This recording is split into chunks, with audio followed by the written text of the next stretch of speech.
3 materi saja ya. Jadi yang unit 1 itu kalian sudah, dan unit 2 kalian sudah selesaikan. Sekarang kita masuk di materi yang terakhir, unit 3, itu tentang pencemaran ya. Nah, untuk unit ini nantinya kalian akan membuat tugasnya itu, tugas akhirnya atau sumatif akhirnya itu nanti Ibu akan bekerja sama dengan Bahasa Indonesia atau Ibu Dea. Jadi nanti tugas sumatifnya kita untuk unit 3 ini akan terintegrasi ya dengan Bahasa Indonesia. Jadi mirip ya dengan unit 2 kemarin. Cuma kemarin di unit 2 kan ada 9 mata pelajaran, untuk di unit 3 ini hanya 2 mata pelajaran saja ya. Nah, gambaran besarnya nanti di unit 3 ini nanti kalian akan membuat sebuah poster ya, atau biasa kita sebut infografis. Kalau poster dia lebih banyak gambar di dalamnya ya. Kalau infografis itu di dalamnya ada gambar dan ada tulisan. Nah, nanti untuk tugas akhirnya kalian akan membuat itu, dan kita akan fokus di pencemaran air ya. Nah, tadi kalian sudah membaca modul kalian tentang pencemaran air. Apakah ada yang ingin ditanyakan dari materi yang sudah dibaca di dalam modul? Jelas ya modulnya ya? Oke, kalau misalnya ada hal yang ingin kalian tanyakan, boleh hubungi Ibu lewat Messenger ya. Oke, kalau tidak ada yang mau ditanyakan, atau misalnya nanti ada yang mau ditanyakan, nanti boleh ditanyakan di sesi akhir ya. Jadi Ibu akan bahas sedikit sebelum masuk di formatif mengenai faktor yang menyebabkan pencemaran air ya. Oke, jadi kalau misalnya kita review sedikit pengertian pencemaran air, ada yang bisa sampaikan? Tadi yang dibaca kira-kira pengertian pencemaran air itu apa? Bisa mungkin aktifkan videonya kalau mau jawab pertanyaan. Kalau tidak menjawab, tidak ada yang angkat tangan, nanti Ibu yang tunjuk. Jadi apa itu pencemaran air? Silakan satu orang.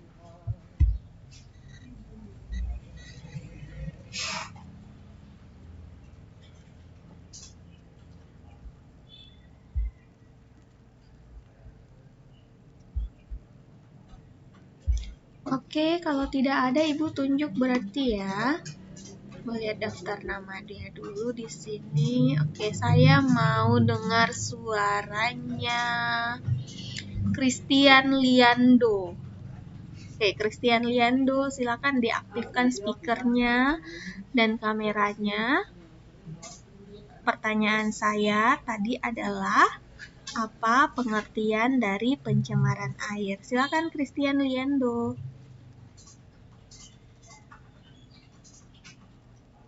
Mana Christian Liando? Christian? Wah, jangan-jangan ini Christian cuma diaktifkan ini terus nggak tahu kemana ini orangnya. Christian ada? Tidak ada? Oke, kalau tidak ada, ya sudah ada ternyata. Saya kira Christian tidur. Oke, Christian, bisa aktifkan kameranya, Christian? Ibu mau lihat yang mana sih yang namanya Christian? Kan kita belum pernah tatap muka kan? Mana Christian? Oke, Christian. Tadi pertanyaan Ibu kan pengertian pencemaran air. Nah, menurut Christian, pencemaran air itu apa, Christian?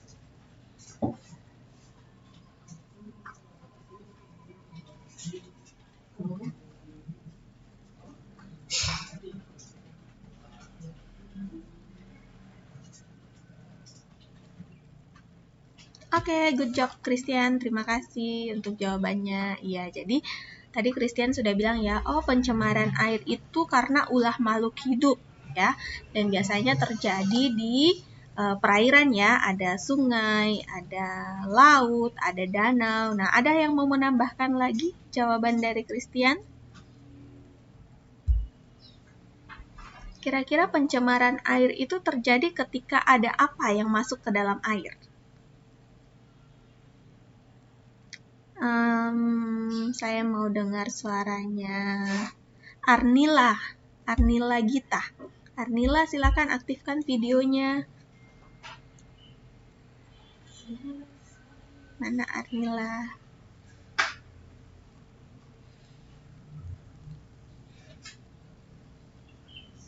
Wah, Arnila keluar ya? Oke, mungkin salah pencet kali ya.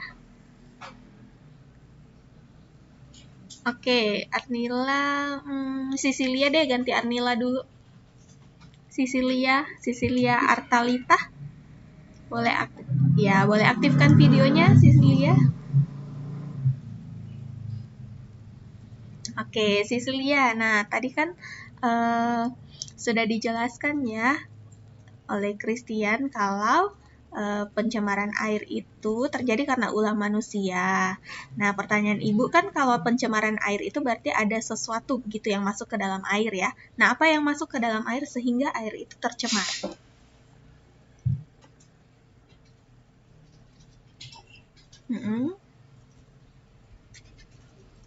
Oke, good job. Thank you, Cecilia. Ya, jadi benar ya kalau misalnya pencemaran air itu adalah masuknya organisme ya atau komponen. Jadi organisme apa yang dimaksud? Organisme itu banyak ya. Ada kalau yang misalnya kita kenal ada yang organisme yang kecil sekali atau sekarang kita sukanya yang paling terkenal saat ini itu virus corona ya.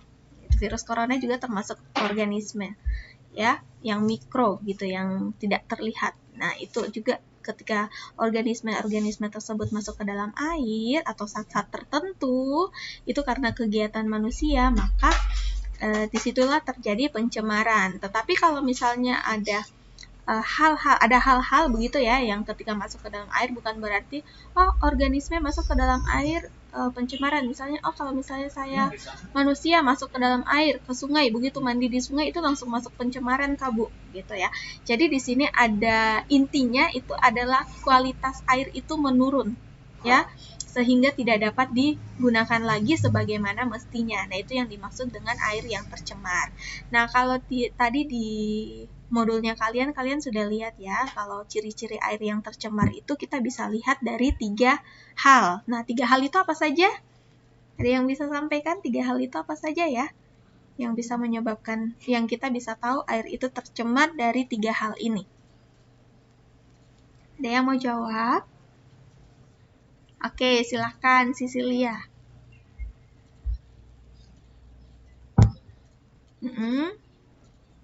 Oke, good. Thank you ya. Ya, jadi ada rasa, kemudian ada bau, dan ada warna ya. Jadi kalau untuk air yang baik, itu air yang bersih itu dia tidak berasa. Gitu ya. Jadi dia tidak memiliki rasa. Nah, ketika mungkin kalian di rumah mencoba minum air, misalnya air yang dimasak dari PAM begitu ya. Kemudian misalnya rasanya sudah berbeda, pahit begitu, maka pasti itu airnya sudah tercemar, jadi sebaiknya tidak dikonsumsi gitu ya, atau berbau gitu ya, mengeluarkan bau yang tidak sedap gitu, atau warnanya berubah gitu ya. Jadi ada warna air yang misalnya kehitaman, kecoklatan, nah itu sudah tidak layak untuk dikonsumsi gitu ya. Nah, mungkin kalian pernah dulu baca sebuah berita di daerah Jawa gitu ya. Jadi ada sebuah perkampungan begitu. Jadi di kampung tersebut itu ada seperti sumur kecil gitu ya. Jadi ada seperti sumur kecil yang tidak terlalu dalam gitu. Jadi orang-orang suka ambil air di situ. Nah, pada beberapa saat kemudian itu ternyata warna air di situ berubah menjadi warna hitam. Gitu ya.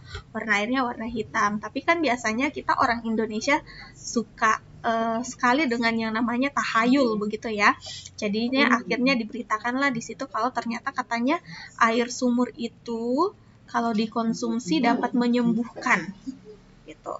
Akhirnya orang banyak sekali yang mengambil air ke situ untuk dikonsumsi, untuk diminum gitu ya. Nah, akhirnya petugas dinas kesehatan itu mengambil sampel airnya dan diteliti.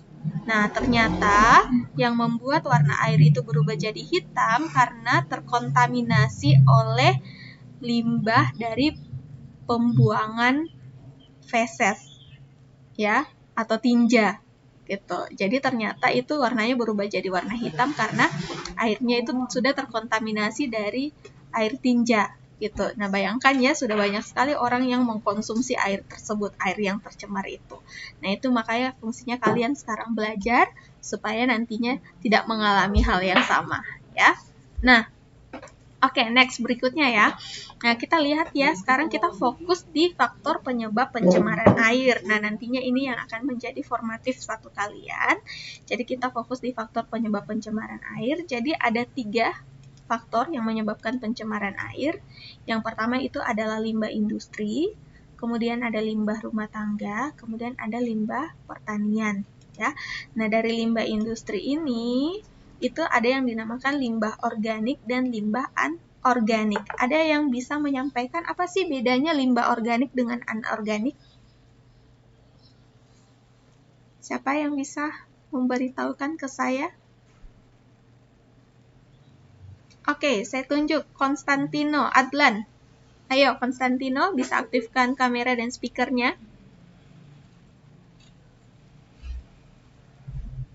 Konstantino. Apa bedanya limbah organik dengan anorganik? Mana Konstantino?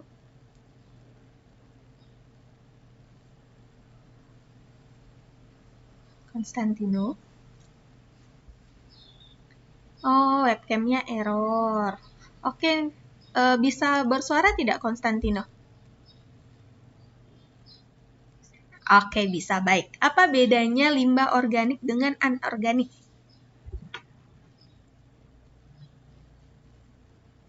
Mm-mm. Mm-mm.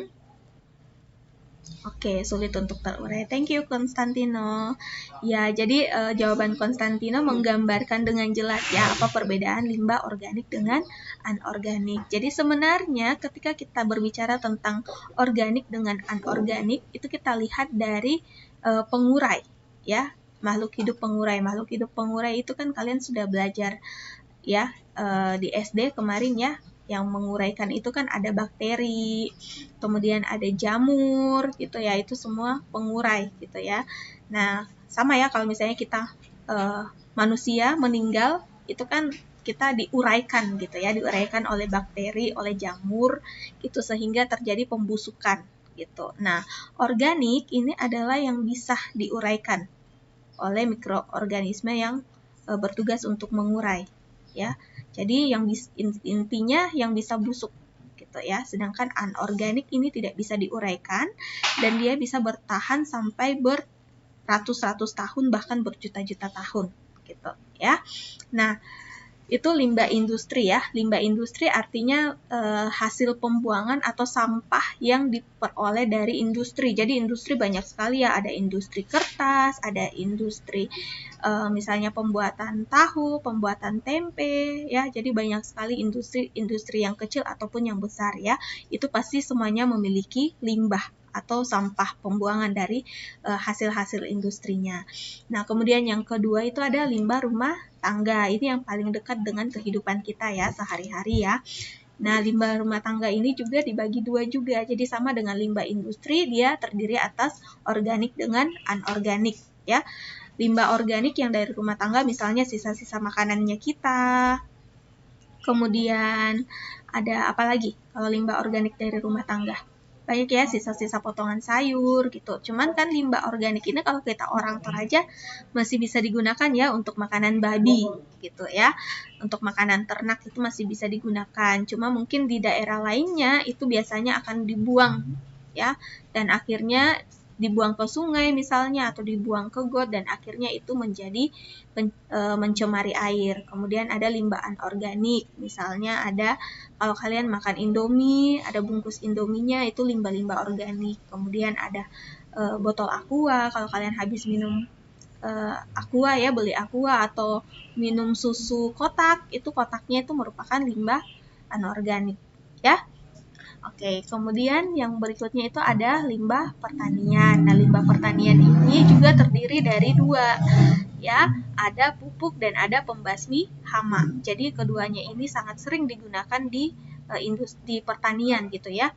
Jadi ada pupuk. Nah, tadi di modul kalian sudah baca ya, ada pupuk apa saja, ada pembasmi hama apa saja, dan ternyata keduanya ini ketika digunakan secara berlebihan ya, ingat ya, ketika digunakan secara berlebihan maka akan menjadi pencemaran air ya. Mungkin kalian berpikir, Bu, kok bisa sih, kan pertanian itu kan kebanyakan di atas tanah. Kalau misalnya pakai pupuk sama pembasmi hama kan itu kenanya ke tanah, bukan ke air, gitu ya.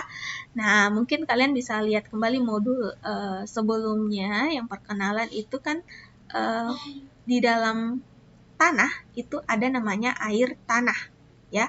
Nah, itu yang menjadi sumbernya kita atau biasanya kita kenal dengan mata air, ya. Jadi bayangkan saja mata air yang ada di dalam tanah. Ketika pupuk dan pembasmi hama ini masuk ke dalamnya, maka itu akan menjadi tercemar dan berbahaya ketika dikonsumsi oleh manusia atau makhluk hidup lainnya.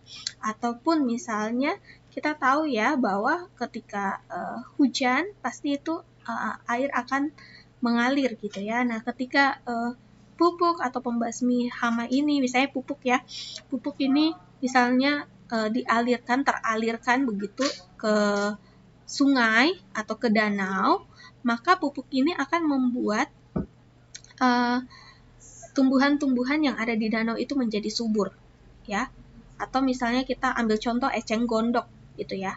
Nah, eceng gondok itu kan dia adanya di permukaan air ya. Nah, ketika eceng gondok itu semakin subur di atas permukaan air, maka sinar matahari itu tidak bisa masuk ke dalam danau, ke dalam air di dalam danau gitu ya.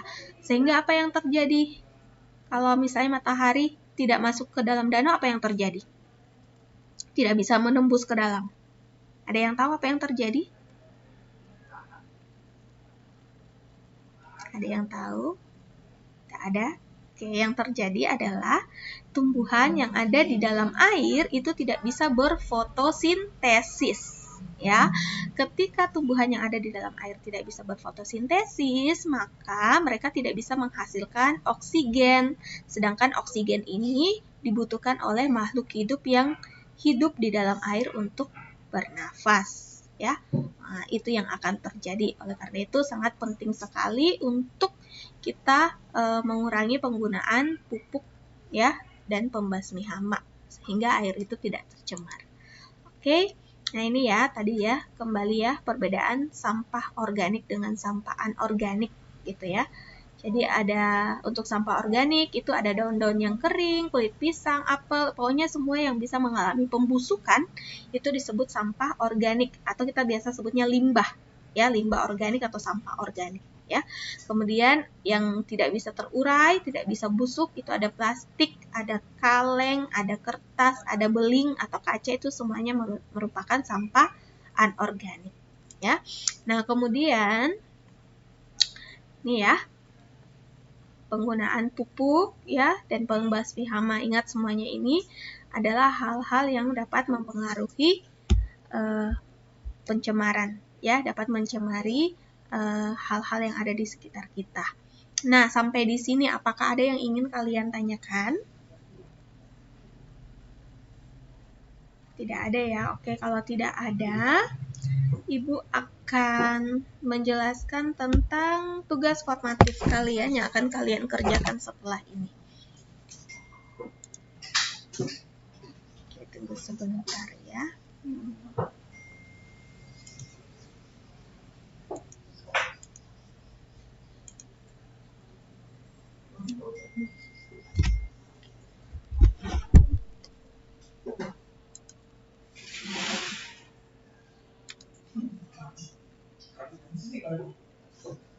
Oke, sudah terlihat ya. Jadi saya ini dulu.